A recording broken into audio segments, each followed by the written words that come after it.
মুখোশধারী সভ্যতার আসল রূপ প্রকাশ পেয়েছে ফিলিস্তিনে, আপনারা জানেন। সেখানে আমাদের মুসলিম ভাই বোনেরা তারা তাদের চোখের সামনে নিজের সন্তান খাবারের অভাবে দিন দিন দুর্ভিক্ষে নিপতিত হয়ে কাঠের মতো শুকিয়ে মৃত্যুর কোলে ঢলে পড়ছে। পৃথিবীর কোনো মা বাবার সামনে তার সন্তানকে হত্যা করা, কোন অস্ত্র দিয়ে তাকে শেষ করে দেওয়া, এটা এতটা কষ্টের নয় যতটা কষ্টের একজন মায়ের সামনে, একজন বাবার সামনে সন্তান অনাহারে, ক্ষুধায়, তৃষ্ণায় শুকিয়ে কাঠ হয়ে মৃত্যুবরণ করার মধ্যে। প্রিয় ভাইয়েরা আমার, আজকের পৃথিবীতে যা হচ্ছে, মানব ইতিহাসে বহু বর্বরতা ইতিপূর্বে হয়েছে। সেই রোমের কলোসিয়াম থেকে নিয়ে মানব ইতিহাসে অনেক বর্বর ঘটনা ঘটেছে, আমরা জানি।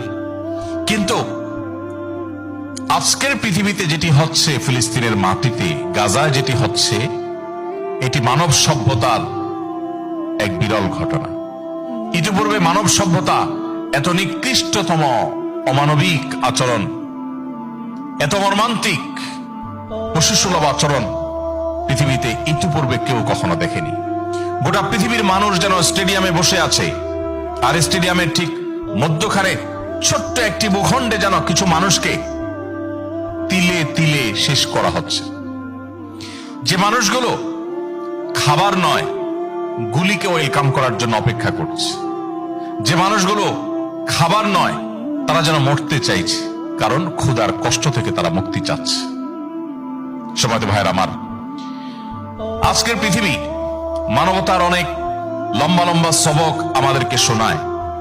আজকের এই পৃথিবী মানবাধিকারের অনেক বড় বড় স্লোগান আমাদেরকে শোনায়। কিন্তু আমরা দেখতে পাই যে গোটা বিশ্বের মানুষের বাসায় খাবার নষ্ট হচ্ছে, উপচে পড়ছে, অথচ ছোট্ট একটি জায়গা, ছোট্ট একটা শহর, সেখানে মানুষ না খেয়ে কঙ্কাল হয়ে হয়ে শুধুমাত্র মৃত্যুর প্রহর গুনছে। গোটা বিশ্বের মানুষ তাদেরকে খাবার দেওয়ার জন্য প্রস্তুত।